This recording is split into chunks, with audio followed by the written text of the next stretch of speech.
ఒక చిన్న ఊరిలో జాన్ అనే 10 ఏళ్ల కుర్రాడు ఉండేవాడు. జాన్కు వీడియో గేమ్స్, మొబైల్ ఫోన్లు అంటే విపరీతమైన ఇష్టం. అల్లరి చేసి తల్లి చెప్పిన పనులను నిర్లక్ష్యం చేయడం అతనికి అలవాటు. నిన్న మొన్నటి వరకు చక్కగా ఆడుకునే జాన్ ఇప్పుడు మొబైల్ నుండి బయటకి రావడం లేదు. ఒక ఆదివారం రోజున అతని తల్లిదండ్రులు చర్చికి వెళ్లడానికి సిద్ధమయ్యారు.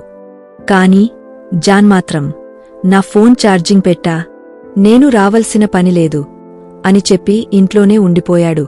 అతని అమ్మ, నాన్న ఇద్దరు చర్చికి వెళ్లిపోయాక జాన్ ఫోన్ చూస్తూ ఉండగా అకస్మాత్తుగా విద్యుత్ పోయింది. ఇంట్లో చీకటి అలముకుంది. ఒంటరిగా ఫోన్ పనిచేయకుండా ఉండటం జాన్కు భయంగా అనిపించింది. బయట కిటికీ నుంచి చూశాడు. వీధిలో ఒక ముసలి అమ్మమ్మ కష్టమీద బండి లాగుతున్నది. కాని జాన్ ముందుగా పట్టించుకోలేదు. అతను మళ్లీ ఫోన్ ఆన్ చేసే ప్రయత్నం చేస్తున్నాడు. కాని పని చేయడం లేదు. అలసిపోయి కిటికీ నుంచి మళ్లీ చూశాడు. రోడ్పైన ఉన్న అమ్మమ్మ చాలా అలసిపోయి ఉంది. ఆమె చేతులు చెమటలు పొక్కి వణుకుతున్నాయి. సమయానికి అనుకోకుండా తన తాతయ్య గుర్తుకు వచ్చాడు. తాతయ్య తన చిన్నప్పుడు ఎవరైనా కష్టంలో ఉంటే చేతనైన సహాయం చేయాలి అని చెప్పిన మాటలు గుర్తొచ్చాయి.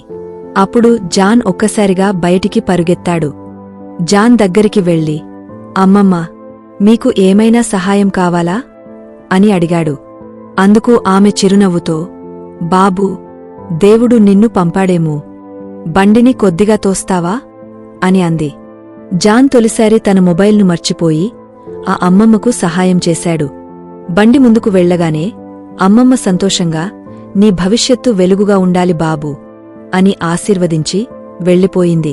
జాన్కు అప్పుడే అర్థమైంది, చిన్న సహాయం కూడా ఎంత గొప్ప అనుభూతిని కలిగించగలదో. ఆ రోజునుంచి జాన్ తన తల్లిదండ్రులకు సహాయం చేయడం మొదలుపెట్టాడు. చర్చికి కూడా వెళ్లడం ప్రారంభించాడు. మేలు చేసినప్పుడే నిజమైన ఆనందం వస్తుందని అతనికి అర్థమైంది. నేర్చుకోవలసిన విషయం: ఇప్పటి పిల్లలు స్క్రీన్లలో గడిపే సమయాన్ని తగ్గించి తల్లిదండ్రులకు, సమాజానికి సహాయం చేయడం అలవాటు చేసుకోవాలి. మేలు చేయడం మన బాధ్యత. అది మనకు ఆనందాన్ని, మంచి ఆశీర్వాదాలను తెచ్చిపెడుతుంది. కీడు చేయుట మాని మేలు చేయుము, సమాధానము వెదకి దాని వెంటాడుము. కీర్తనలు 34:14. దేవుడు మిమ్ములను దీవించునుగాక. ఆమెన్.